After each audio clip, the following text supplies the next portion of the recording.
সালাম তুর পাহাড়ে গিয়েছিলেন, আল্লাহকে বলেছিলেন রব্বে আরেনি।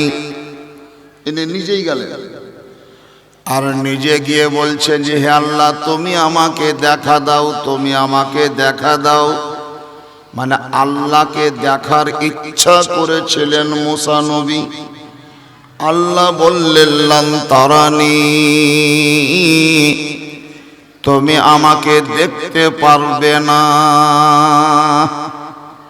এইদিকে মুসা নবী বলছেন আল্লাহ তুমি আমাকে দেখা দাও, আর আল্লাহ আমার নবীকে বলছেন হে নবী তুমি জিবরিলের সঙ্গে এসে আমাকে দেখে যাও। দুটোর মধ্যে তফাৎ হলো, ইনি বলছেন আমাকে দেখা দাও, আর আমার নবীকে আল্লাহ বলছেন তুমি আমাকে দেখে যাও। এই মুসা পয়গম্বর আল্লাহকে দেখার জন্য যখন ইচ্ছা প্রকাশ করলেন, আল্লাহ দেখা দিবেন না। আল্লাহ বললেন লান তারানি, তুমি আমাকে দেখতে পারবে না।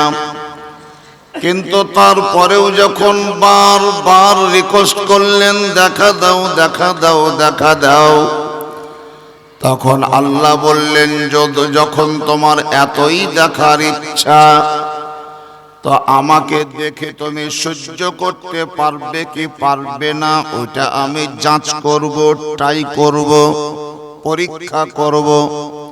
তো আমি আমার নূরের তাজাল্লির ছুঁচের যে ছিদ্র বা ডগা, সেটাকে ৭৭,০০০ ভাগে ভাগ করে এক ভাগ যেটা দাঁড়াবে সেই পরিমাণের নূর আমি তুর পাহাড়ের দিকে নিক্ষেপ করছি। তুমি ওই তুর পাহাড়ের দিকে তাকাও, ওই নূরের তাজাল্লি দেখে যদি তুমি সহ্য করতে পারো, তাহলে তোমাকে আমি দেখা দেওয়ার জন্য ইচ্ছা প্রকাশ করব। হযরতে মুসা পয়গম্বর বললেন আল্লাহ তুমি তোমার নূরের তাজাল্লা তুর পাহাড়ের উপরে নিক্ষেপ করো। আল্লাহ রাব্বুল আলামিন যখন নিক্ষেপ করলেন, তুর পাহাড়ের উপরে যখন আল্লাহর নূরের তাজাল্লি পড়লো, মুসা নবী যখন তাকিয়ে দেখলেন, তো সঙ্গে সঙ্গে তিনি সেই নূরের তাজাল্লি দেখে সহ্য করতে না পেরে অজ্ঞান হয়ে লুটিয়ে পড়লেন। আর তুর পাহাড় যেন পুড়ে সুরমাতে রূপান্তরিত হলো।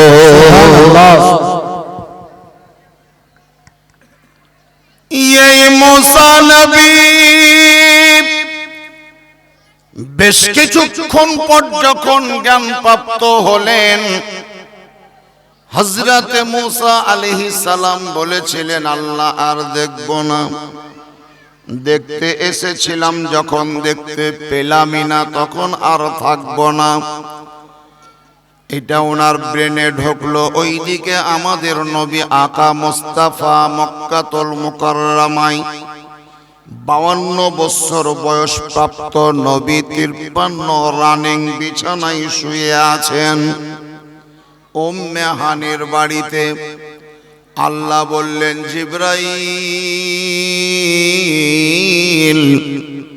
তুমি এক কাজ করো, জান্নাত থেকে একটা বোরাককে সাজিয়ে সুন্দর করে নিয়ে যাও, আর আমার নবীকে ওই বোরাকের পিঠে চাপিয়ে বাইতুল মুকাদ্দাসকে ভায়া করে মেহমান রূপে আমার দরবারে নিয়ে এসো।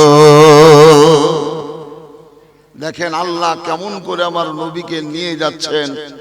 মুসা নবী নিজের তরফ থেকে আল্লাহকে দেখতে গেলেন, আর আমার নবীকে দেখার জন্য আল্লাহ ডেকে পাঠিয়েছেন।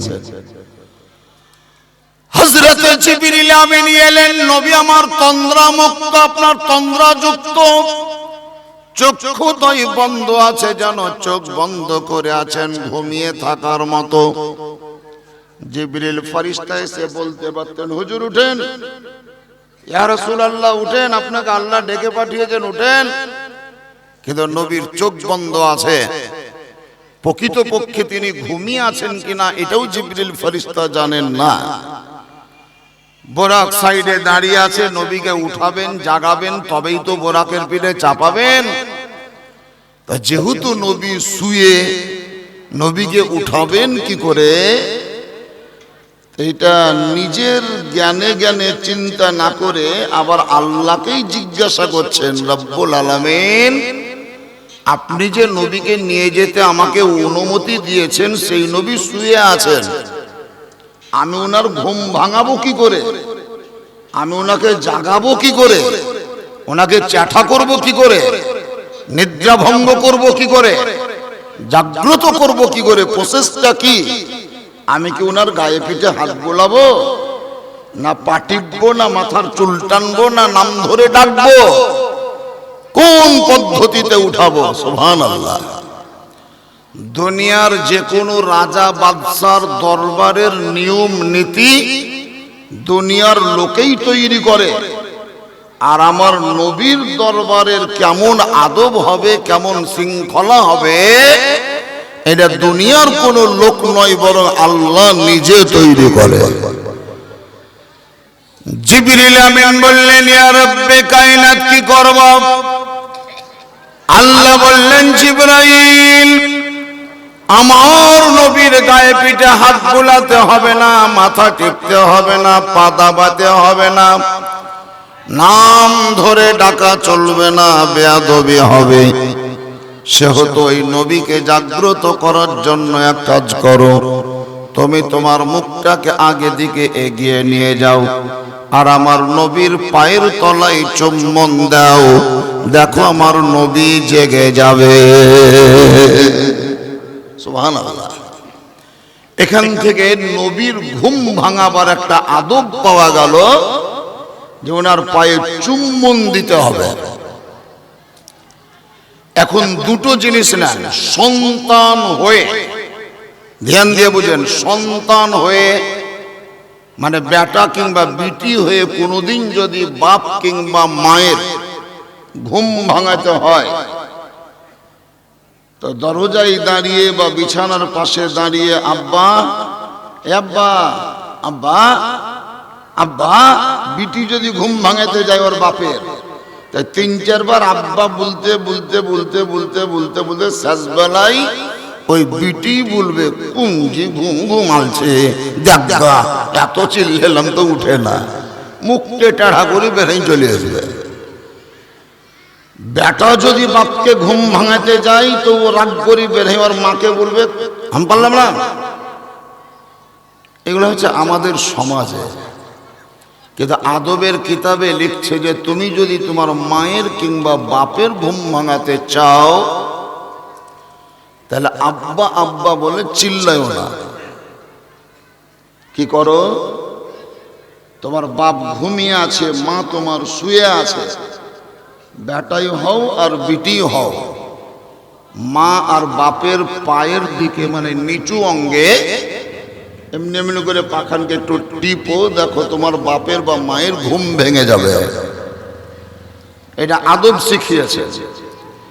আর এই পায়ে হাত দিয়ে কোনো সন্তান যদি বাপ মায়ের ঘুম ভাঙায়, পায়ে হয়তো তার হাত রাখাই আছে, চট করে ওর বাপের কিংবা মায়ের চোখ খুলে গেছে, চোখ খোলা মাত্রই দেখতে পাবে যে আমার বড় বেটা কিংবা মেতর বেটা আমার পা ধরে বসে আছে।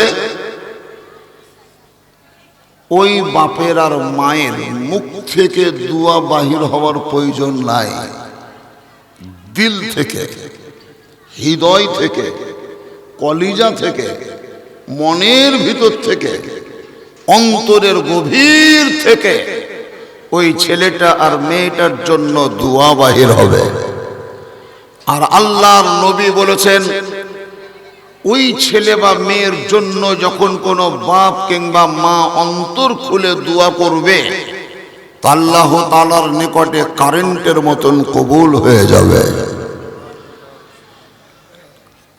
নবী মুস্তাফা আহমদ মুস্তাফা সাল্লাল্লাহু তাআলা আলাইহি ওয়াসাল্লামের ঘুম ভাঙলো, জিবরিল ফেরেশতা চুম্বন দিলেন। নবী বলছেন, জিবরাইল কি ব্যাপার? জিবরাইল বললেন, হুজুর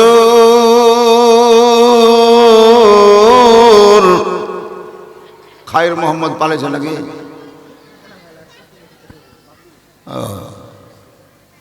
কার ছেলে? তোর মা কই? আর মা কয় দি দাও গা, বেটা ছেলে রাইতে ছিল না বেড়ায়, চুপচাপ বসে আছে ওরা। ওখানে এক পাঁজরে সুতাইন দিবে, টুকটুক করে ঘুমাইন যাবে। জিবরিল ফেরেশতা বললেন, ইয়া রাসূলুল্লাহ, ইয়া হাবিবাল্লাহ, আল্লাহর তরফ থেকে আমি এসেছি আপনাকে মেহমান রূপে নিয়ে যাওয়ার জন্য। নবী আমার ওযু বানিয়ে 2 রাকাত নামাজ পড়ে বোরাকের পিঠে সওয়ার হলেন। খুব বিস্তারিত বলবো না। জিবরিল লাগামটা ধরে আগে দিকে টানতে টানতে নিয়ে গেলেন। যেই মসজিদটির নাম হলো বাইতুল মুকাদ্দাস, ফিলিস্তিনে মানে জেরুজালেমে অবস্থিত মসজিদ। যে বাইতুল মুকাদ্দাসকে বন্ধ করে রেখেছে ইহুদি নাসারারা, মুসলমানদের দখলে নাই বর্তমানে, ওই মসজিদের নাম হলো বাইতুল মুকাদ্দাস। জিবরিল ফেরেশতা গিয়ে ওই বোরাকটাকে কোনো একটা গাছের জড়ে মানে শিকড়ে বাঁধলেন। আর নবী মুস্তাফাকে বললেন, ইয়া রাসূলুল্লাহ, আপনি ভিতরে চলুন। জিবরিল মিনারার উপরে চাপলেন, কানে আঙুল ভরে আজান দিলেন। সর্বপ্রথম পৃথিবীর মাঝে ওটাই হলো প্রথম আজান, যে আজানটা জিবরিল ফেরেশতা দিয়েছেন।